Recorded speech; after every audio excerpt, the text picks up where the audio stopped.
I think you guys don't really understand the impact of what's going on right now. But bigger than anything, the pro black era is dead, yo. The pro black, I repeat, the pro black era is dead. I repeat, the pro black era is dead. Okay, gotta make sure we do it for Dr. Umar. So, I covered this yesterday, but I'm gonna give y'all just a quick recap. You understand?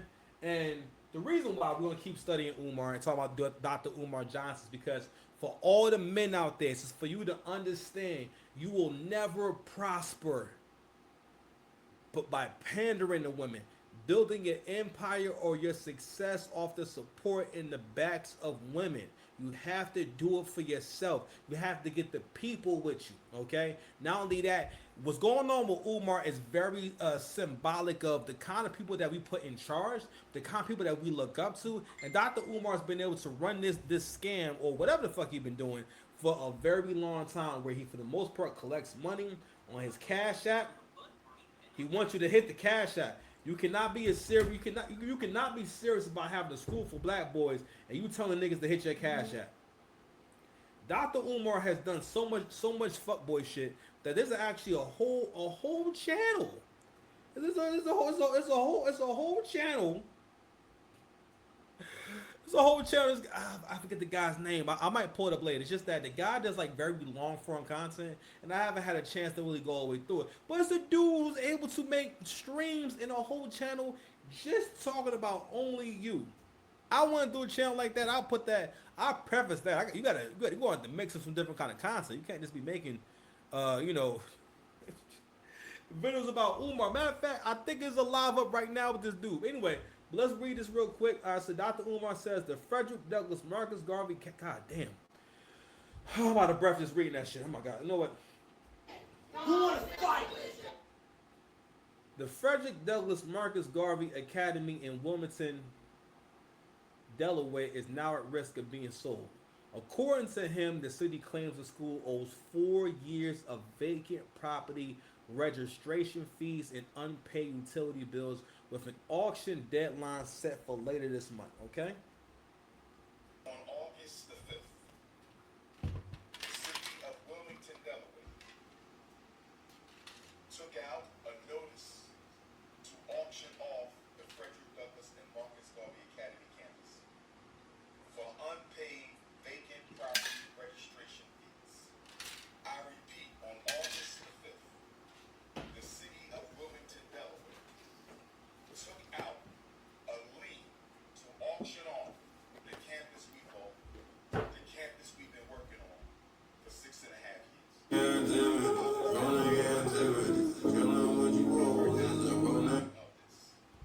This past weekend, without an email, this past weekend, without a letter in the mail, it means that if we don't pay the past due vacant property registration fees and outstanding utilities by the 25th of Black August, they will sell our campus. All right. Just because you said Black August, I'm gonna cut you off right there. We're done.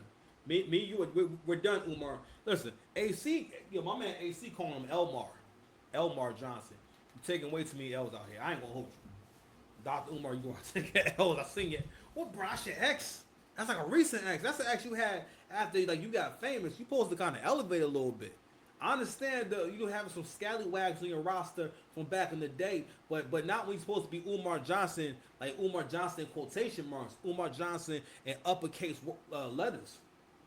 But it's just the death of the pro black.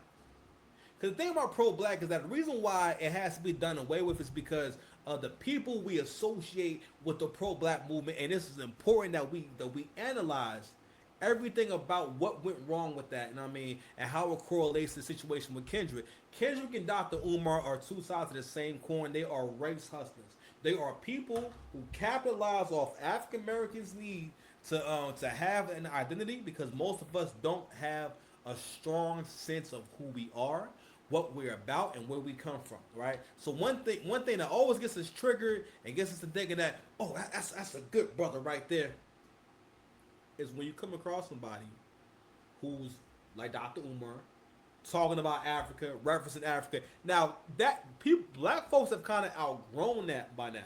So it's not really what it used to be. You used to really be able to get people. How can I say? If people saw you wearing a piece that looked like it came from Africa, see you wearing a dashiki, see you having a certain tone. Now again, Dr. Umar's a bit older. Hey Google. Hey Google. How old is Dr. Umar Johnson? Answer me now. Dr. Umar Johnson was born on August 21st, 1974. He is 50 years old. All right, so he's 50 years old. Which I gotta understand is that depending on what era people grew up in, so he's a little younger than my dad, right? So he would be a Gen X. So the era he grew up in, that kind of talk, right? Not only that, he was here before social media. So even though Dr. Umar is active on social media, he still to this day has not fully understood how to utilize social media for himself. Because if he did, he would be making millions on Twitch. I will watch Dr. Umar just make returns to Best Buy. I will watch Dr. Umar go to Whole Foods and just converse with people at Whole Foods. Okay? I could not imagine, first of all, I just feel like if I meet Dr. Umar, we gotta have a quick. It don't gotta be no long fade, nothing like that. But that's the type of niggas you gotta have a quick fade with. Because if we don't get it out the way in the beginning, and again, I'm not really a fighter. I don't be fighting nobody. But if I'm at Dr. Umar, I definitely would fist fight Dr. Umar for 35 seconds. Okay? If you can talk about my career, then I can talk about your life. Yes. And it should be. So, we're at a pivotal point. And I think like the beginning of the death was the Black Lives Matter movement. I feel like it was a culmination of a lot of different moments that happened all within a year's time. So between the death of George Floyd, with that cop, I mean, again, I don't think that cop should have had his knee on his neck and suffocated him to death whatsoever. I'm not sure why. I still don't understand why that had to happen, but that happened. And I believe that was one of the many events that sparked. The Black Lives Matter had been happening, but it came to a head. It was the pandemic, and then during that time, at least my experience with pro-black, and around that time, I was coming to the end of my basically what I thought being pro-black was. I thought it was a good thing, and again, of course, I prioritize and care most about black people, but at the same time, I understand where we are as a culture and what's best for me, and what's best for my future, right? So anyway. Always say that during that 2020 time, a lot of people went through the same kind of metamorphosis. So a lot of people during 2020 time, they maybe had a few extra dollars. Maybe you got a PPP loan. Maybe you had the unemployment insurance supplement that Donald Trump gave niggas. I'm just saying, Trump, that was under Trump's administration. Under Biden, niggas ain't get nothing under Biden. All right, niggas didn't get nothing under Joe Biden. No extra nothing. That nigga, he ain't got no loan forgiveness. We ain't getting out one check. Yo, Trump gave ninjas like 3 checks. He gave out like 4,000. Like, these are the biggest stimulus checks ever given out ever, my nigga. $4,000. I think it was like 4,000 altogether. That's crazy. Don't get no love for that. But anywho. But so a lot of us went through the phase of trying to research financial literacy. Then you maybe came across the Earn Your Leisure podcast. You saw different people like that. You saw the Prince Donnell and Dana Chanel couple, jumping jack taxing, and a lot of us started saying, oh, well, I want that. But the main thing people was getting into was, and it was really just the idea being sold to, which is generational wealth. The idea of buying property and assets now for your family in the future. Except, and especially for you black folks, especially for you black men, except it's a big problem with generational wealth in our community because, again, a lot of men don't understand, and this is before we started having more conversations about relationships. Now, they were already happening, but that kind of made, I think that audience went to the audience or became the audience that was into the black relationship content. And then we started seeing more and more random interactions with random black men and women and seeing these things play out and seeing the same things play out and hearing the women say the same things, all right?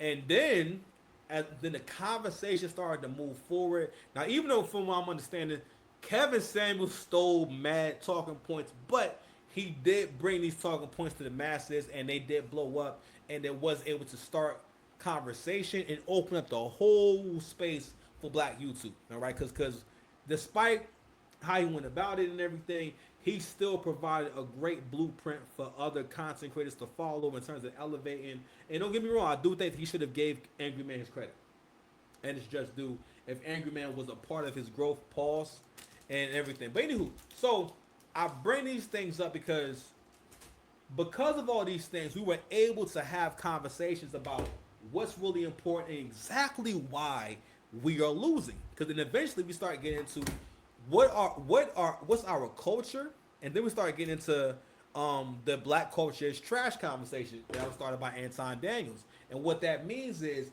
we uphold all the worst parts of Black people. We support baby mamaism. We support basically having a gynocracy, you know what I'm saying, where young boys and men are at the very bottom of the social hierarchy, and the women and the old women and the little girls and the Black women are at the top, very much like Hyena. Shout out to Angry Man. That's Angry Man's concept. And that's exactly how the Black community runs, which is why, again, you cannot have a nation or a group of strong men by raising them to think that their leader and their God and their purpose in life is a woman. That woman is their better or their equal.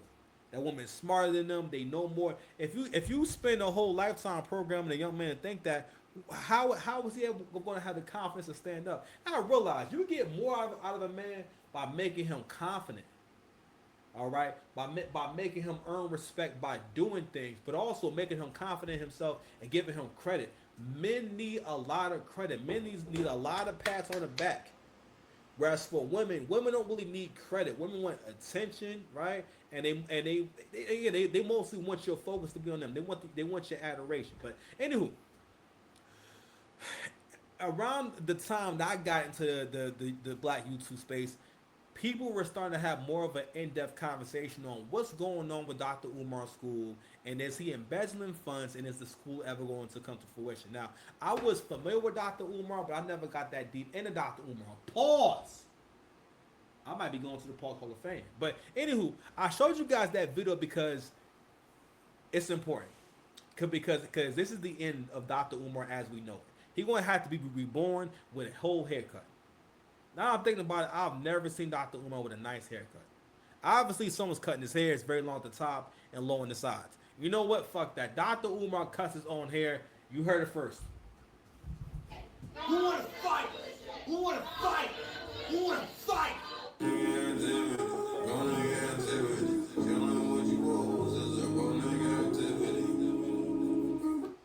Okay? He cuts his own hair. Sit in your own chair. Cut your own hair. And now we get to the bull, man. The bull Kendrick. So I got a lot of different clips and posts from my man Kev Talks. And he's always breaking these things down. My man always got the clips. But I want to show you guys Dr. Umar so we can kind of get a good, you know what I'm saying, get a good idea of where we going with things and get a little history going. And I thought it was just a great parallel, all right? So I wanted to find a post. Hold on, man. I'm going to go to Kev Talks page, and I want to try my best to go back to where they talk about Kendrick's streams and his listeners. Where was that John at, man? Where is it? Because I want to just say, I want to give you guys the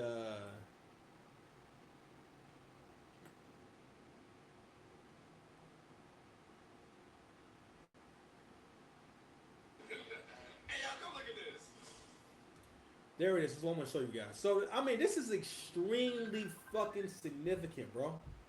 Extremely significant. You gotta understand this shit, man. So, if you guys don't know, last year, probably one of the biggest rap beefs ever to happen in hip-hop happened last year. And that was the long-awaited Drake and Kendrick battle, right? And they finally had their back and forth. Now, don't get me wrong. I always knew that people would be biased towards Kendrick. But I can remember before it really took off, I was having a conversation with my coworkers and whatnot. Now, one of them, real cool dude, you know what I'm saying? But like, but as the beef has gone on, you start to kind of see a certain look to the kind of people who adamantly defend Kendrick. And again, before this shit, I was a pretty big Kendrick fan. I always try to give Kendrick a chance. But during this battle, I realized, you know what? I don't like your songs. I don't like a lot of your songs. I actually didn't really like your second album that much. I like the I did for Kendrick. I just like the songs I like. I can't really say the albums are masterpieces or they're all like great albums. It's more like I like the songs I liked. For the second album, when Cole made that point about like your second drum was ass, I'm like, you know what? Yeah, I guess you're right. Because a lot of the music that Kendrick made, I actually after Section 80, I felt like Good Kid, Mad City. I thought it was well produced. I thought it was a fluid album, and I thought it was a nice sounding album. I thought it was something that was respectable. It was. I just saw it as, all right, well, maybe because again, even at that point, I wasn't grading his album based off of, oh, these songs are fire. I love these songs. Even like Watch the Throne.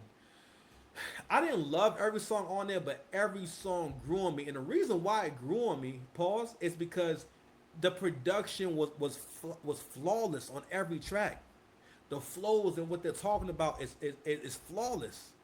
Might be simple, but it's flawless. And I liked it based off of the first impact, how it sounded, how it made me feel. It wasn't me having to meet. You never had to meet Hov and Jay that much halfway. Sometimes some of these songs may have to grow on you. Maybe you may have to hear the album a few times. And yo, listen, people felt the way about Yeezus. When Kanye made Yeezus, yo, that was crazy. He was so far ahead of his time. And at that time, when he was dumbing his raps down, he was heavily criticized for that. Because at that time, it felt like he was dumbing his raps down. And that's because he actually wrote the raps on the album. And what's crazy now is the way niggas rap now, the way Kanye's rapping on Yeezus sounds like not high level lyrics, but it sounds lyrical. It sounds high quality. Okay. But anywho, so if you guys don't know, Drake has been pursuing a defamation case against UMG. Now this is a high stake game that Drake is playing. Drake is worth a lot of fucking money. So he's been trying to renegotiate his contract for a long time. And he believes that they put extra money in promoting the song Not Like Us, and not only that, promoting it in a way to make sure that the public perception is that these things are true. Because the reason why Not Like Us is problematic is because the song is mostly about, for one, demonizing Drake for being biracial, for having a white mother and a black father, and which is the craziest shit in the world. Which is the most racist shit in the world. And y'all niggas listen to that record and say, yo, that's righteous. Another reason why y'all ninjas will never have nothing. And I'm going to get into our problems with comprehension in the future. Also, the song is problematic because the song is largely about, the song is largely about Drake being a man who enjoys defiling and touching and being intimate with young children, all while never having not one victim ever claim he's ever done anything like that. What people keep referring to is the young woman that he pulled on stage when he was 25, I think he was 26 at the time. And he did not know how old the young girl was and everything. And, he asked, oh, how old are you? He's like, I'm 16. He's like, oh, wow, I didn't know. Oh, okay. Oh, okay, all right, well, here's a hug, because it was just awkward. I think he just didn't know what to do. If any artist would have done that, there's only one person who would have pulled a 16-year-old on stage and not flinched, not thought twice, and fully played it off. And that man is not normal. His name is R. Kelly. It's the remix to Ignition, my nigga. You understand? You're not getting it. It's not talking to you. It's not talking to you that I'm standing on business, is it? You're not getting it. So, a part of that claim is that UMG spent a lot of money that Drake made for them to promote this record to also bring Drake's stock down ahead of the negotiation deal. Because, listen, for what it's worth, how can I say it? This has been a hindrance, but I don't think people don't realize it's not really a damaging thing to Drake. It's more so people making content about Drake. and making content about Drake falling off and this and that. It's really a lot of this beef has been based off the narratives made by content creators. But now we're dealing with the real world and the fact that okay, no, Drake was actually dead right. So Kendrick Lamar has lost 957 million listeners since February and counting. Motherfuckers want to tell me that we still in the dot era when it looks like Kenny pretty much in the exact same piston or position he was in before the beef. So either people are tired of him or it's just bot central neutralized. So Spotify has been making it a point to make sure that they purge the platform of all listeners, right, and all plays that are not authentic plays. So you can see in this picture right here, as of March 2nd, Kendrick Lamar had 1.76 billion monthly listeners on Spotify. Drake had 1.57 billion. At this point, people are saying that Drake has fallen off and the nigga has 1.57 billion monthly listeners. For someone who put out music in 2009, for a nigga that's 39 years old, about to turn 40, right? That is no small feat. But here we are. One day ago, Drake is at 1.5 billion monthly listeners. Okay? Kendrick is at now, so Kendrick has lost almost a billion listeners. So Kendrick is now at 803 million listeners, and he keeps losing them. So that can mean one of two things. It could mean that those listeners were people who maybe were playing the record, but more than likely that wasn't the case. Over the course of the beef, right, we saw, first of all, we never even seen Kendrick's name next to numbers. We never even known what Kendrick's numbers are until the beef. People don't understand how much social media and key players in the media had to do with how the beef was perceived. If someone who has a platform as big as the Joe Budden podcast says Dot is killing this nigga, a lot of people will be inclined to think, well, he's a straight shooter. He knows hip hop. He knows what he's talking about, but they missed it. You missed one thing. It's not getting it. It's not talking to you. It's not talking to you that I'm standing standing on business, business. is it? You're not getting it. It's not. Joe Budden is an ex-rapper. Joe Budden, listen, I love Joe Budden, but he didn't have the most successful career because Joe Budden never developed sensibility when it comes to music. And in a lot of ways, Kendrick is only a little bit better because Joe Budden is a great lyricist and everything, right? And I don't think that he made bad music. He just didn't know how to make hot music. He didn't know how to make music that felt, and it was mostly because the music didn't feel good. And real talk, now that I'm doing my thing again, I realize how important it is to have the right beats or have the beats that got motion. Cause like, listen, I've never wanted to rap on trap beats or rap on trap beats. Nigga, I got mad beats on trap. I got mad songs on trap beats. I'm about to give y'all mad like this bangers over the trap beat. But it's important because I'm like, yo, these are the kind of beats that I can move a crowd with. It's the kind of beats that if you heard this shit, you could vibe with it because it sound current. It sounds like it's supposed to happen. It sounds somewhat familiar, right? But again, the production, you can get with the production first. It's so important. And Joe never had them kind of joints that you can ride to and get active to and really nod your head like, shit is fun. He never had that kind of shit.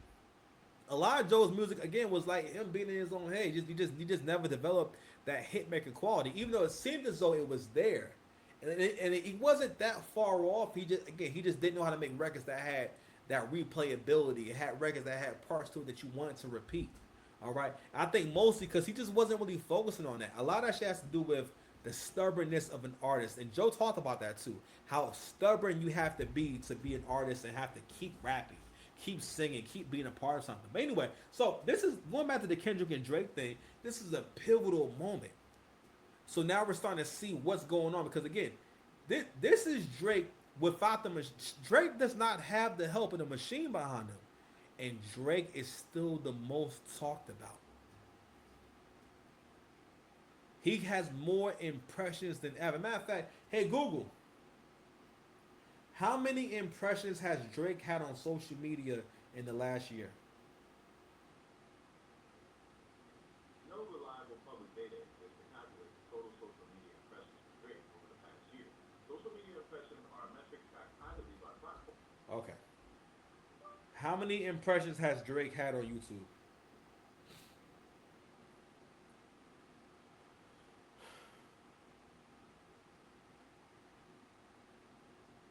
Drake has over 20 billion total video views on his official YouTube channel. Okay, that's not my question. Anyway, the point being is more than ever, people are mentioning Drake's name on Twitter, on all social media platforms. So more than ever, Drake is probably more famous and more popping than he's ever been. Whether or not you hate on him or not, and that's not the thing about success. Because the way that black people talk about this beef shows us who's smart and who's not. Even with the suit, right? With the black people who want to basically take up for Kendrick and also pretty much get into the group thing, right? The group mindset thing, right? Those are the kind of people who are being willfully ignorant or have no comprehension. Because it's also, you also can call it, maybe it's a lack of pride, lack of pride in yourself. Because why would you want me to think that you're so stupid that you don't understand, that you can't read the fucking suit? You only gotta read one caption. People have explained this shit in detail. He is not suing Kendrick Lamar because he lost the battle. Nigga, he's suing the label for putting money behind the record that's about him being a PDF file. And your argument, these people's argument has been, if someone accuses you of something heinous, that's actually a criminal offense that will make you a social pariah for the rest of your life. You have the right to defend yourself. Also, if Drake didn't do anything, that would mean that it's true, wouldn't it? But Kendrick has not even made a statement saying, I had never put my hands on my wife, because he rapped about it before. Got songs about it. He hasn't made a statement saying both those kids are my kids.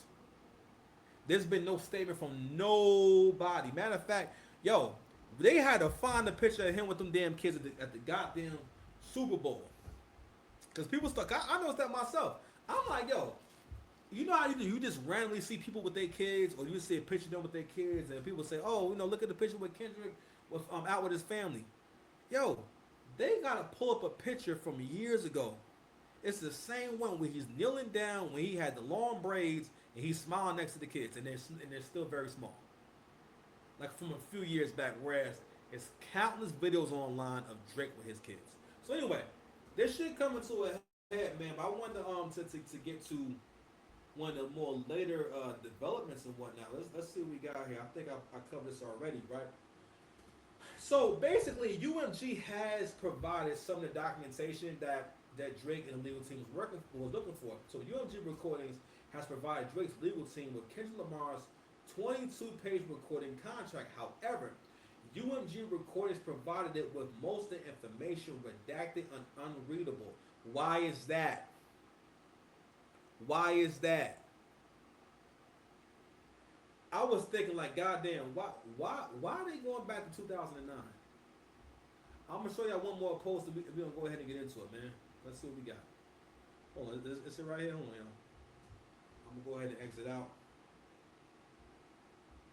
This is the next point right here. In addition to the motions to compel filed, Drake's legal team filed a 76-page declaration which contains a plethora of information, notably a request of UMG Recordings to produce all documents related to paternity of children and domestic violence allegations concerning Kendrick Lamar. Okay, so we're gonna keep it going. I'm gonna go to like the latest post, and we're gonna kind of stop there. Okay. So, my man Kev Talk says, for the K-Box crying about Drake demanding to see Kendrick's history of alleged domestic violence against Whitney, Drake is also offering discovery from January 1st, 2009 to 2025 of any documentation related to his criminal history, including background checks and reports. He was called a pedophile, a snitch, accused of fathering a secret daughter, and being a registered sex offender. These documents will prove he is none of those things. Can Kendrick say the same? So what Drake is basically saying is that you can do a background check, you can investigate me all the way to 2009. He's opened up his whole life to say, hey, listen, y'all can go ahead and pull up everything. Because what he wants to get into is that incident in 2014 with that white girl. I guess that was his John he's messing around with, but they got into it and he beat the hell out of that girl. I showed you guys a video of that. And that event, that whole thing was suppressed to the point where I didn't even know that happened. I had no idea that actually happened, right? And we gotta ask ourselves, why was the label protecting him like that? And I was asking myself the same thing. And now I'm starting to understand what Drake is talking about. What Drake is trying to get at is the fact that the label always planned for Kendrick to be the one to try to take Drake out. If Drake should ever get to a point where he is too powerful, right? Too popping, they are going to do everything they can to take him out. And they always figure, well, if we keep building up Kendrick, then whenever we need to, basically to destroy Drake, to bring Drake down, or give him the kind of opponent that can at least damage his image, Kendrick will be the one. Okay? And I want to show this old clip. I want to show you guys the clip from Willie Drake's original response to Control. Actually, I have it right here. I want to show you his original response to Control. So Control was a verse that was on a Big Sean song with Jet Electronica back in the day. Now, honestly, Big Sean and Jet Electronica's verse actually were very good verses, but they got overshadowed. Now, the verse was never really that great of a verse, really. It was more so about the climate of hip hop and where things were at that moment. Okay, where was that clip at? Let me see. No, I just had it, man. But anyway, it was mostly about where the climate of hip hop was, and I ain't gonna lie. By that point, hip hop had gotten to be very friendly, and people, because you got to realize by this point, we had less artists who went through the gauntlet and went through the training of becoming a real rapper, where you had battles on the block, in the street, in the club. You've had to freestyle and go through the things that create your voice and your live performance. Battling people and freestyling and doing ciphers and rapping for people live and performing at shows, that's what builds up your delivery and makes you a better artist, right? And it teaches you how to hone your delivery and hone your instrument, because your voice is your instrument. But by that time, you had a lot of people who were completely manufactured, people who weren't even really artists, they weren't even really rappers, they just were someone who just simply had the look and had a little bit of the voice, and they got with someone who could produce them, right? And a lot of people became more famous for their aesthetics, for their online presence rather than just their talent. So it was a whole different climate. So it was really special that so it wasn't even special, it was just that it was just something to talk about, right? Now by this point, blogs became more of a factor. These sites complex, so this is before, now YouTube was very much popping, but YouTube wasn't always the go-to, because this is before everyone had a smartphone where they could always be plugged into the internet and plugged into these apps. You know what I mean? Because around 2014, that's when your phone, that's when the internet was always the shit. Internet was always super duper important, but that's when it got to a point where, yo, if I can get to you on that phone, then I can get to you. Hov went platinum in 5 minutes by basically selling his album to Sprint and letting Sprint basically give you the album for free. I think if you bought one of their phones, or if you were a Sprint carrier, you got the album for free. You know what I'm saying? So Hov made $5 million. See, he went platinum in 5 minutes. You understand? And that was one, I think, was a crazy example of understanding how the technology works. You understand? So during this verse, he basically just says everyone's name. He's not really saying the craziest verse, honestly. But the most important name he said, the only thing that mattered at the time was Drake. And I think for Drake, what Drake understood at that time was, I'm a bigger artist and I make bigger and more important music, and I'm the one actually keeping the lights on. And even you can really hear it in the music too, where he's talking about, and I remember in the interview, he mentioned this. He mentioned that it's always weird for guys to try to give me advice or talk to me as if, again, as if they have information or advice that I need when they need me for a feature. And he's like, yo, it's like, bro, I know I'm the big homie. You understand? And this verse right here can actually serve as proof that this was always the plan. They were just waiting for the right minute, the right moment, right? And they spent, and this label in the industry has spent a long time building Kendrick Lamar up and make sure that he gets all types of looks. The Pulitzer Prize, the for what? It's not a thing. Doesn't mean you got no, man, no. Who wanna fight? Who wanna fight? Who wanna fight? So this is Drake's response, right? So I think Drake at that time, Drake understood that, yo, if I was to respond to you and go back and forth with you, only thing I was going to do was open myself up to, for one, it would help him.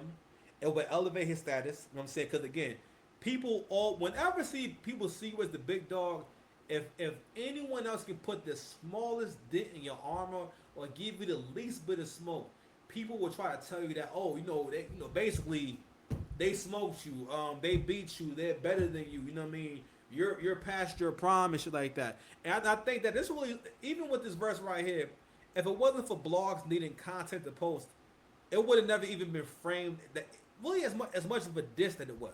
All right, and so Drake, this is Drake's response to that shit. But I'm trying to murder you niggas, trying to make sure your core fans never heard of you niggas. It just wasn't real to me. It's like I saw him after that, and it was just like love. So it's like, was that real, or was that just like for the people? I think it's a sparring kind of sport. Yeah, but at the same time, it's like, then let it be real. Then because those were harsh words, right? I personally enjoy making like great music and bodies of work over like being talked on Twitter for like 5 minutes.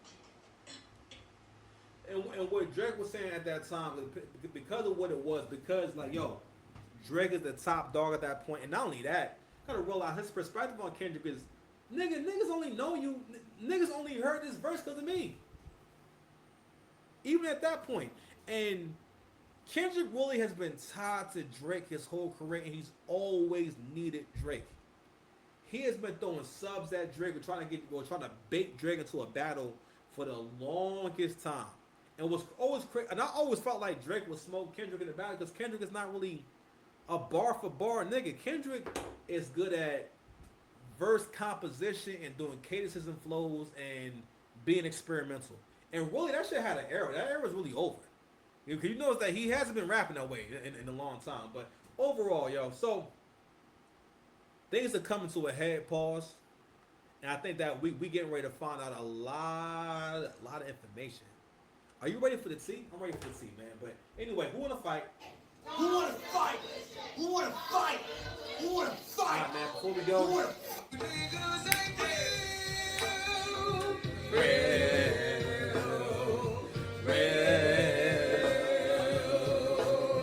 some of you niggas ain't real.